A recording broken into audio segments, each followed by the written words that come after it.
Mental health experts are urging faster treatment for mental health and raising the alarm about the rise of violence across Canada.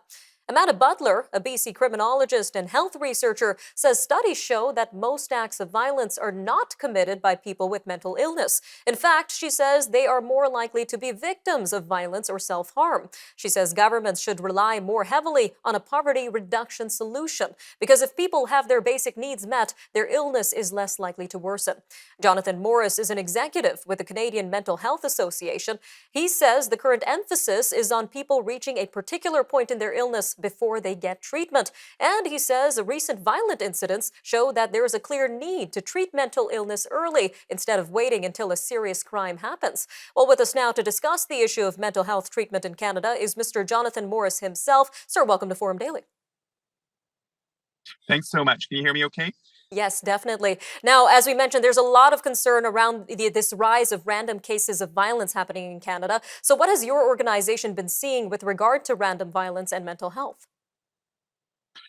Well, in our space, provincially, we've been commenting and calling for the need to make sure that we don't blanket or assume that these recent tragic acts of violence that have been reporting in media get linked to mental illness without really truly understanding what's behind each individual incident.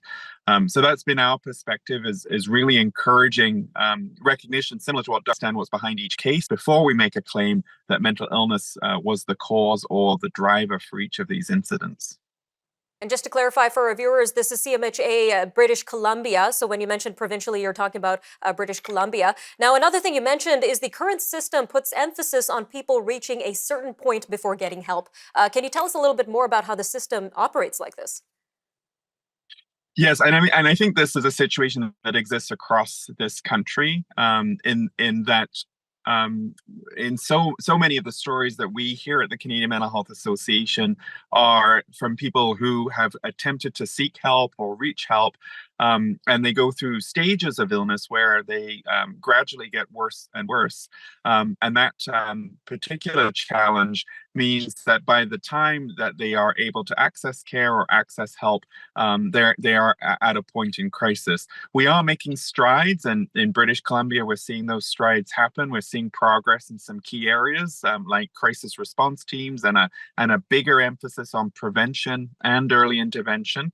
But for far too many people across the country, the issue is that they're at a point of crisis before resources become available. And at that point, resources are very limited. Often it's the hospital or it's a police response. And staying on the note of this being a national issue, how can our officials go about treating mental illness early as you recommend? Well, at the national level, the Canadian Mental Health Association has launched a campaign over the past year called Act for Mental Health, and it really has been calling upon the federal government to make sure that funding, mental health and substance use funding is invested in much more for transfer of more money into the provinces and territories to better fund care in the provinces and territories for mental health and addictions.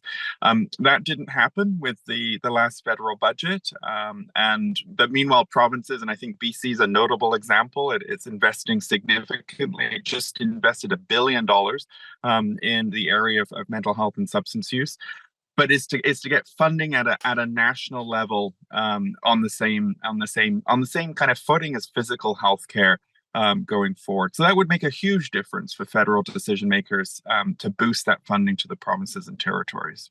And how can these federal decision makers also avoid the risk of stigma if mental health and random violence are connected? Well, it's a great question, and I've often been heard to say that words make worlds. We need to be very, very careful in how we describe violence and its causes and its roots. As you noted earlier, people living with mental illness are much more likely to be a victim of a crime themselves, or to experience other kinds of incidents too. So we've got to be very careful in how we describe these incidents, whether it be a violent incident in community, and make sure we're not making that link. And decision makers, elected officials, people with platforms can set us back decades when it comes to stigma, or they can help push us forward. Because for the vast majority of people who live with mental illness, including myself, who never think about violence, having that kind of narrative can really have a chilling effect when it comes to seeking help, raising your hand, and it sets us back around people feeling safe to be okay, sharing that they have a problem and they need help and care.